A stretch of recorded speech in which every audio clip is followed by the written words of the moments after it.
Debt can be managed, but it cannot be ignored. We are closing this 4-part series on debt by stepping back and looking at the economy as a whole. Not individuals, not businesses, not politics, but the system. From an economic perspective, debt is not a mistake, it's not a failure. Debt is a structural feature of modern economies. Every advanced economy runs on debt. Public debt, private debt, corporate debt. Without it, growth would slow dramatically. So the real economic question is not, is debt good or bad? The real economic question is, how does debt behave inside an economy over time? Economies grow when investment happens. Debt allows economies to build infrastructure before it pays off, to educate workers before productivity rises, to innovate before profit exists. In other words, debt moves future growth into the present. From an economic standpoint, this is efficient. If societies had to wait until all savings were accumulated, development would be painfully slow.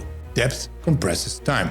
It allows economies to grow faster than savings alone would allow. That's why every growing economy increases its debt at certain stages. Debt is not the opposite of growth, it's often the fuel. Economically, debt and growth are tightly linked. When debt is used productively, it expands economic capacity. Roads increase trade, factories increase output, education increases productivity. These investments raise further income, which makes debt manageable. The economy grows faster than the debt. That's the ideal scenario. Problems arise when debt grows faster than productive capacity. Borrowing funds consumption instead of investment. When debt is used to maintain living standards rather than expand production. In that case, debt stops being fuel and becomes drag. Economically, the difference between healthy and unhealthy debt lies in what the debt creates. Debt doesn't grow in a straight line. Economies move in cycles. During good times, confidence is high, borrowing increases and asset prices rise. While during downturns, income fails, debt becomes heavier, defaults increase. This is called the debt cycle. At first, debt amplifies growth. Later, it amplifies contraction. Every major financial crisis in history has been in a debt crisis. Not because debt existed, but because it grew faster than the economy supporting it. When too much debt accumulates, spending slows, investment drops, credit tightens. Economies then enter periods of deleveraging,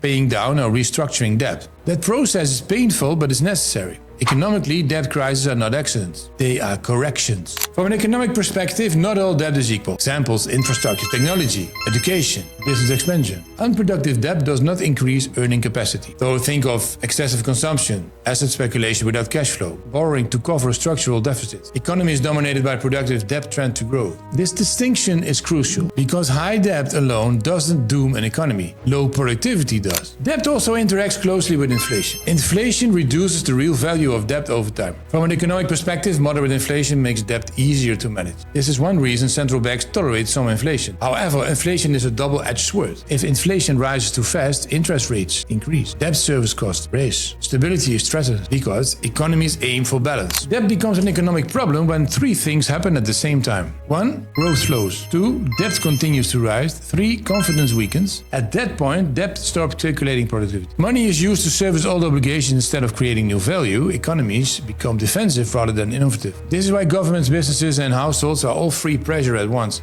Economically, the solution is never simple. Debt can be managed, but it cannot be ignored. So from an economic perspective, debt is not a villain, it's a mechanism. It accelerates growth, smooths cycles and enables development when used well. But when debt outpaces productivity, it becomes a constant strain of a catalyst. Over this series, we looked at debt from 4 angles: personal, business, political, economic. Altogether, they show one truth. Debt is neither good nor bad by default. It reflects how systems manage time, risk and expectations. Understanding debt doesn't mean fearing it, it means respecting how powerful it is.